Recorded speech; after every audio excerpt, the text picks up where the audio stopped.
Hello friends, எப்படி இருக்கீங்க? நல்லா இருக்கீங்களா? இன்றைக்கி அந்த வீடியோவில் பார்த்தீங்கன்னா ரொம்ப ஈஸியான முறையில் வடகம் எப்படி செய்யலாம் அதை பற்றி தாங்க இந்த வீடியோவில் பார்க்க போகிறோங்க. இதுக்கு நம்ம எந்த ஒரு அடுப்பையும் யூஸ் பண்ண போகிறது கிடையாது. ரொம்ப ஸ்லோவான முறையில் செய்ய போகிறோங்க. வெயில் காலம் வந்துருச்சு. அப்போ வெயிலுக்கு இந்த வடகத்தை செஞ்சு பாருங்க. அதுக்கு நான் பழைய சாதம் தாங்க எடுத்துக்கிறேன். ஆமாங்க, அடுப்புலலாம் கூளை காய்ச்சி நம்ம செய்யாமல் ரொம்ப எளிமையான முறையில் நம்ம பழைய சாதத்தில் செய்ய போகிறோங்க. பழைய சாதத்தில் அதிகப்படியான சத்துக்கள் இருக்குது. இது B12 சத்து அதிகமாக இருக்குங்க. நைட்டே ஊற வச்ச இந்த பழைய சாதத்தில் எப்படி நம்ம வடகம் செய்யலாம்னு பார்க்கலாங்க. அதுக்கு ஒரு வடிகட்டி எடுத்துக்கோங்க. இது போல் ஒரு பேசினை கீழே போட்டுட்டு மேலே இது போல் வடிகட்டி எடுத்துக்கோங்க.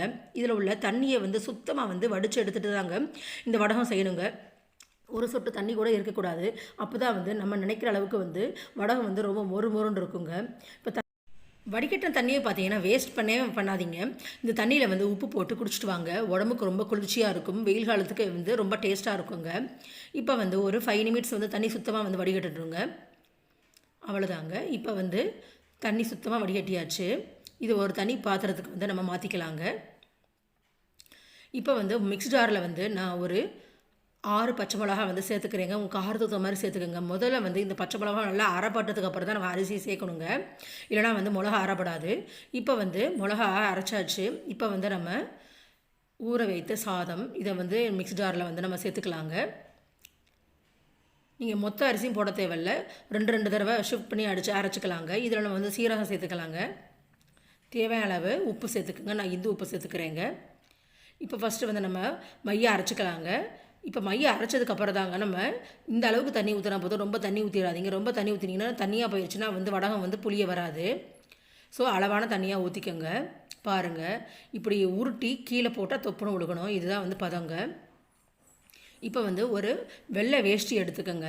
இதில் நம்ம சின்னதாக உருண்டை போட்டு நம்ம வடகத்தை போட்டு எடுத்துக்கலாம். நீங்கள் வேணும்னா கூட ஒரு பிளாஸ்டிக் பையில் இந்த அரைத்து வைத்த விழுதுகள்லாம் போட்டு நல்லா புழிஞ்சு விடலாம். அப்படியும் பண்ணலாம். இப்படி நீங்கள் கையில் ஈஸியாக பண்ணலாம். இப்படியும் பண்ணலாங்க. ஏன்னா இப்படி பண்ணுறதுனால சீக்கிரம் காயறதுக்கு வாய்ப்பு இருக்குது. நல்ல வெயிலாக இருக்கும் போது தான் இந்த வடகத்தை போடணும். நல்ல வெயிலை பொறுத்து நீங்கள் ஒரு 3 நாள் வரைக்கும் காய வைக்கலாம். பாருங்கள், எல்லா வடகத்தையும் இது போல் போட்டு எடுத்தாச்சு. நல்லா 3 நாள் வெயிலில் நல்லா காய வச்சுருங்க. பாருங்கள், 3 நாள் நல்லா வெயிலில் காய வச்சாச்சு. பாருங்கள் எவ்வளோ சூப்பராக காஞ்சிருக்குது.